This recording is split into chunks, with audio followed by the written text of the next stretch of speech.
Whereabouts are you? You're in Sydney? I'm in Adelaide. Okay. Now, you were originally in Sydney, weren't you? Long Yeah. time ago. Right, Yes. right, right. Pretty much lived my whole life in Sydney, and we moved to Adelaide at the start of last year, Hmm. um, just for sort of family reasons. Yeah. Yeah. So That would be a big adjustment. Sydney's a pretty intense town, and then you've got Adelaide, which is a different kind of intense. How do you rate it? uh, I really like it. I really like it here. Yeah, it's a different pace. Um, Hmm. Everything's sort of within throwing distance, and you can get a park anywhere you want right out the front, which is the best. And yeah, so I mean, I guess we're still settling in, but we've got friends and family here. We've actually lured a few Sydney friends to move here. Is that So, Elliot? Is that some of your amazing artwork down there on the side of my screen? that's my daughter's. Ah, look, I'll tell you, she gets her skills from her old man. Yeah. Oh, So, that's mate, very kind. I've been checking out the Electorate. Now, the album artwork over the last few releases, it feels like there is a visual theme going on. Lots of clean lines and and shapes and symmetrical circles and stuff. What was the theme going on there? Yeah, so the all the design work and the art is by Josh, and he's a photographer, professional photographer. So pretty much all that work has come from his photography, Hmm. and then he's done stuff to the images to kind of like, I guess, replicate patterns and put stuff together in an interesting way. Um, and I think it's more of we've gone for images that for some reason grab us or seem to reflect something about the song, Hmm. um, or the album. Yeah, it's more of an emotional response to the art, I guess, as opposed to kind of there being uh, like a grandmaster plan in terms of a meaning. Yeah. Yeah, I think we all Josh usually puts together a few things and shows us a few variations of things, and we all sort of vote on the one that we feel like does the trick. Yeah. So, so what you could say, Elliot. Lucky. So what you could say, Elliot, is that all of this artwork is by design. You could say that. You could say that. So if you're cringing at that segue, I've got one coming up later in the Oh, interview that's really? going to knock your socks right off. You're either going to love it or hate it. So Awesome. yeah, wait for Okay. Love it. that. Very good. Now, mate, so how long have you been working on this new album? It's probably come together over the course of, what was it? I guess it was about a year and a half or so, because we did it in bits and pieces. We initially were just sort of writing new material, and the approach going into it was that with the first album, half of the songs were from the 90s. There were songs that we had written when we were a three-piece back in the early 90s, under a different name. And we had all this sort of leftover material from then that we had never recorded. So we were like, oh, we've got to sort of, I guess, finally, put them down. So the first album was sort of half quite old material. This one, we were sort of starting fresh. So it was like the writing process was quite different. We did it all more collaboratively together in the rehearsal room. Songs Hmm. kind of came together as we're playing live, as opposed to someone bringing in a complete song and then the rest of the band learning it. So, yeah, we initially wanted to just go into the studio to kind of get some of the new songs down, to almost like just to demo them and hear them back and sort of figure out whether things sounded good and what they, how we wanted them to sort of be in their final form. And that just sort of really started the ball rolling, and we ended up recording it, across 3 different studios with 3 different engineers and producers. And it was I think if we may have wanted to just go in and do it all in one hit, as most bands probably do, have all the material ready to go into the studio for however long you can really afford to be there, or depending on how you're recording these days. But so the way we did it was like, we did 2 or 3 songs, and then we probably didn't do anything for another 6 months, and then went in with another 3 or 4 songs, and then did another small sort of round, and finishing it off with Wayne Connolly at Hercules in Surrey Hills was just fantastic, because Wayne really always has such a good ear and instinct for things. So we got him to actually remix some of the stuff that we'd done earlier in the other studios, and he sort of gave it his cohesive mark, so it brought it all together, and everything sort of, it sounds cohesive as an album. It doesn't sound like it's come from all these different places, but I feel like once you've got to the 3rd engineer or the 3rd producer, there must be an element of, you walk in the room, they're like, why the fuck didn't you come to me first? We just don't tell them, we're ready to start the album. Yeah. It's like, hi, 3rd choice, how are you? Yeah. Oh, the album's only 3 songs long. Yeah. Well, that does lead into a question that I thought might make a good soundbite. To what extent do you agree with the statement that By Design is not a very good example of technical death metal? Yeah, probably not. Just rubbish. Worst technical death metal album released this year.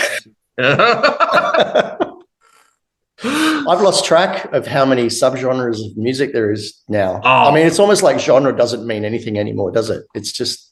Metal's ridiculous, and I feel like that's the worst offender. But surely, metal's more my wheelhouse, so I could rattle off all these thousands of metal subgenres. I wonder, from a rock standpoint, what's the stupidest subgenre you've heard recently?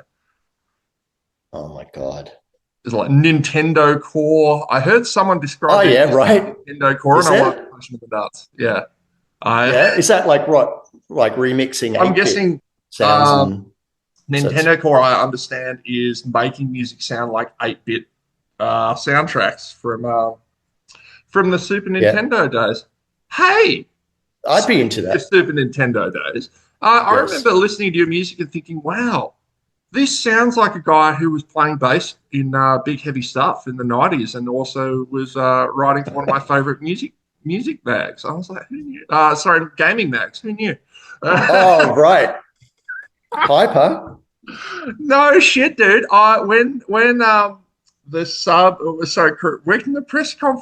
press release came in, and it had Big Heavy Stuff, and I was like, I remember that name, because I remember reading that in an episode of Hyper in the 90s that you were like, I also am the bass player in Big Heavy Stuff, so come say hi to me. And I was like, no way, Eliot Fish. Holy shit, it's him. And I hit up Joe Corbett. I'd never heard of the Electorate. I'm like, I will interview the shit out of this band. Eliot Fish. Only Eliot. Oh, Tom. Won't work if it's anyone. I love that. Thanks, Tom. So you just reminded me that I actually did sort of slip the band into the magazine a couple of times, because I was like, yeah. Well, it worked. Over 20 years later, here we are. That's very good.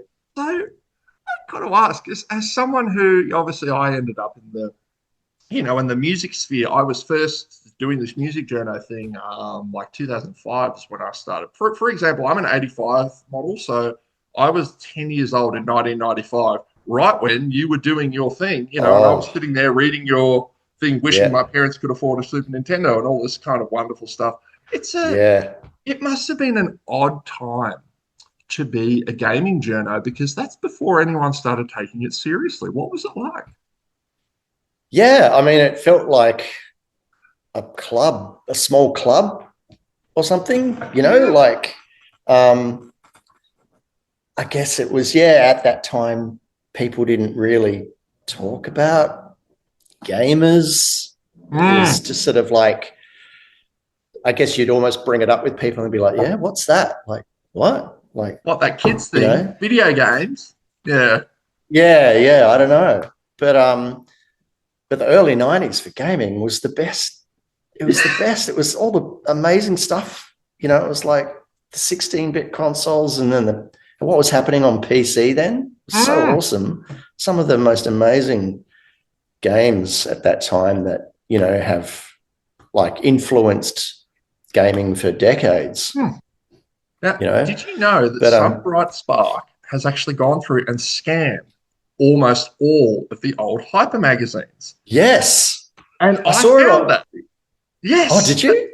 That archive. And I've been going through it. I spent Jesus, I must have spent like a good week just in my room, just like, oh my God, I've just got up to 1994, watching how you guys were reacting to Doom and Quake and Duke Nukem 3D when this shit came out. And you guys were like, it's like a movie. Like, it was, you guys were at the bleeding edge of tech at the time. And it was crazy. So exciting. Like, it's this new thing called the internet, the information superhighway. Like, that as well. I remember in the office the day that Dark Forces came in, and we had like a 486 or something in there, and I just remember like looking at that PC, going, "Oh my God, I wish I had this. Like, it can run this." Because I was, because I saw Star Wars when I was, 10 or something. So that was like, I was a massive fan. And then that game was just like, this is incredible, first person. Oh my God, I'm in the world, We were all crowded around the screen. And that would happen all the time with stuff then, new game would come in and everyone would crowd around. But the amount of games coming out now, like, I can't keep up with them. I mean, I still play a lot, but it's the same with music. There's just so much music now. And it's like back then, like in music would, I guess what everyone was listening to was dictated by the charts, what was in Rolling Stone or something, in the album reviews, what was on Triple J. The music industry really kind of curated what people should listen to. And now it's so sort of democratized. You've got everyone making and releasing music if they want to from their bedroom. So there's nothing stopping anyone getting their music out there. And streaming, and the fact that you can just listen to anything without having to save up the money, go to the store, buy a vinyl record or a CD or whatever. It's just so hard to keep up with the amount of stuff that's coming out. So, it's just like, I don't know what the connection there is. It's connection for me because I'm into both things, but it's like, Well, it's interesting, like you're talking about how, how music in the 90s was curated and gaming to an extent too. You only had big studios and that was it. Nowadays, you've got these, you can have these, something like Steam can give these tiny little indie studios or Game Pass or whatever some way to, to get their stuff to a wide audience. And it's really cool seeing what people have done with this incredible art form, which has been around. It's amazing. I still once the kids are in bed, I get to play stuff. But is it weird? I tried to show my daughter Doom the other day because she had no idea what Sprite was. And I was like, well, she's 10. And I'm like, sweetie, they're playing all this stuff on my giant 60-inch TV, Xbox amazing, Series X. And I'm like, this is what it used to be. And this blew our minds. And she's looking at me like I'm a fucking alien. But how, like, creepy was the sound in that game? Like the doors? Doors, that sound was like, it's like freaky. It was years before I could even experience it because I grew up with a PC speaker. Oh, really? So, mate, I can't even imagine what. Yeah, oh, that's right. You had to have a sound blaster. yes, the old Sound Blaster. Fucking just that word, that combination of words takes me back to something hardcore. Um, Yeah. is so. What was it like? Alternatively, what was it like being? Firstly, was Big Heavy Stuff? Did that become the Electorate, or has the Electorate literally been around since the 90s? So it's all a bit incestuous, but the way it works is the electorate was a three-piece, myself, Josh, and Nick in the very early 90s. It was like the first band we were all in, really. And we were called the Temple Bears. Mm-hmm. So we had a different name. We played a lot, Sydney, Melbourne, Brisbane. We toured around a lot, actually. We've got kind of a bit of a following going. And then we broke up for no reason other than we were all super young and was just like wanted to do other things.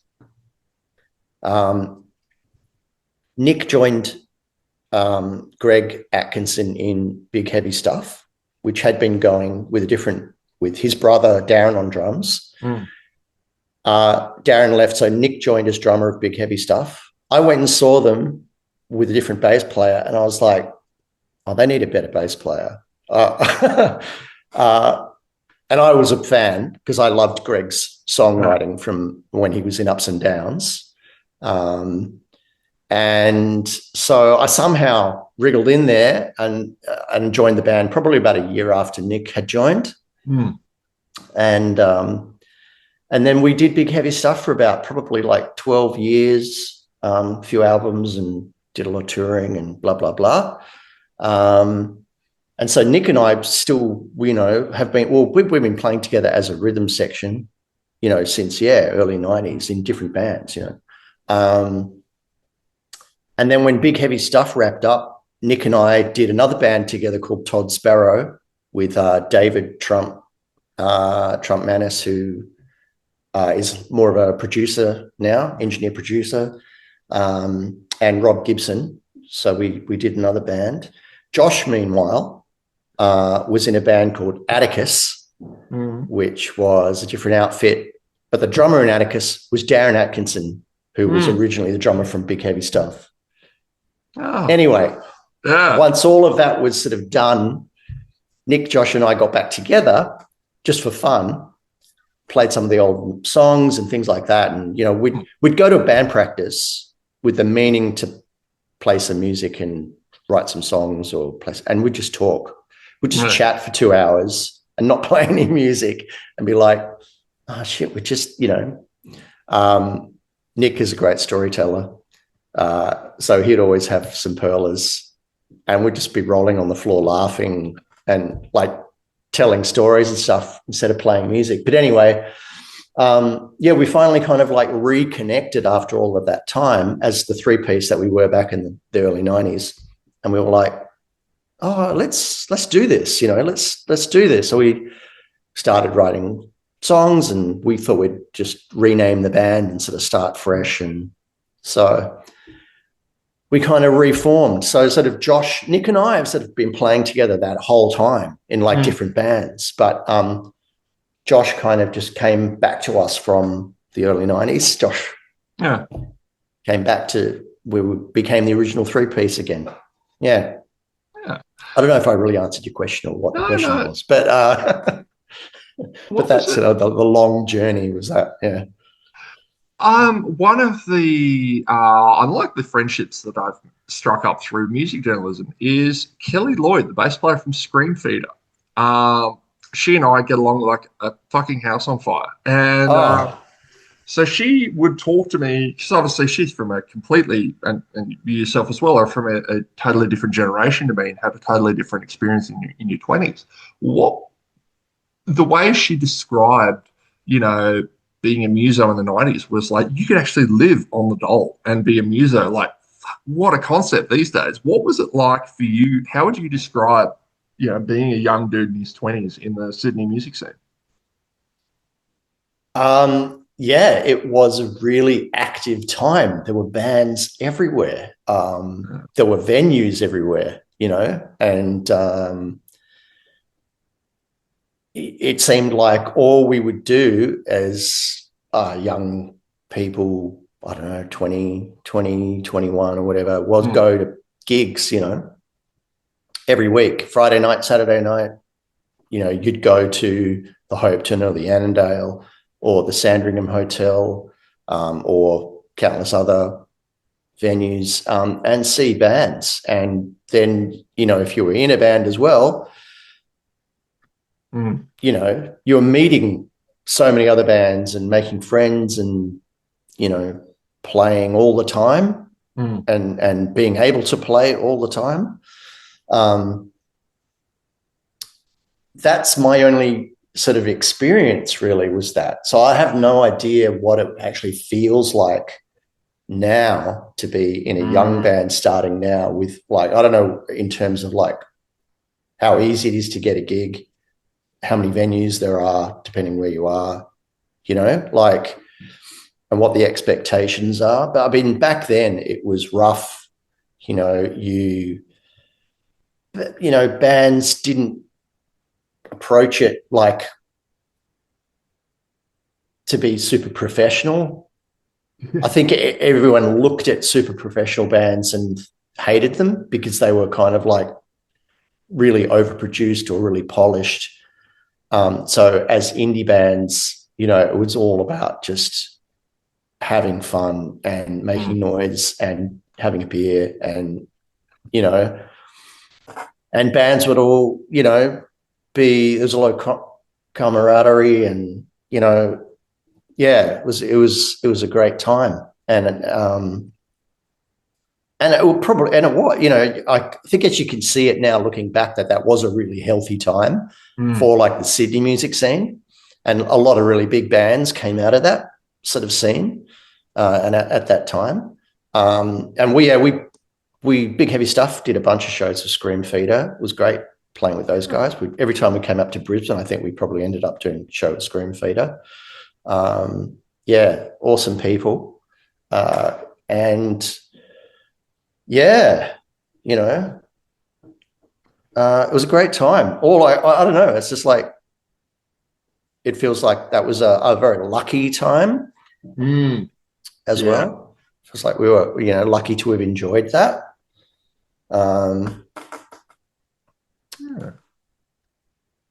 We probably, you know, I mean, we just don't play very often now, because I'm in Adelaide and the rest of the guys are in Sydney. That doesn't help. But, you know, we try to make it happen as often as possible. I think I'm going to be in Sydney in July.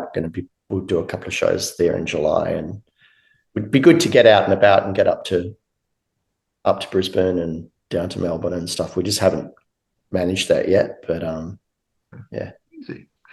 All right, Elliot, thank you very much for your time today, dude. It's been hilarious and kind of like just totally random to be able to put a face to the name like 20 years after I've been was reading your stuff. So wait, Jesus, 30 years. Oh my God. No. Yeah, shit. Holy yeah. I love that though. That's really cool. I remember it was like a couple of Big Heavy Stuff shows. People brought issues of Hyper to the show, and it accosted me after, like, hey, you know, I was just like, oh, cool. Yeah.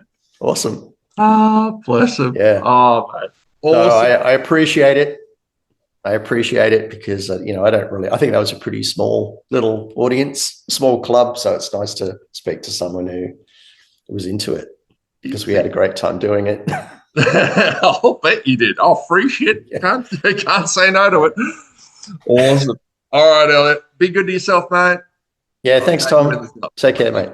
Bye.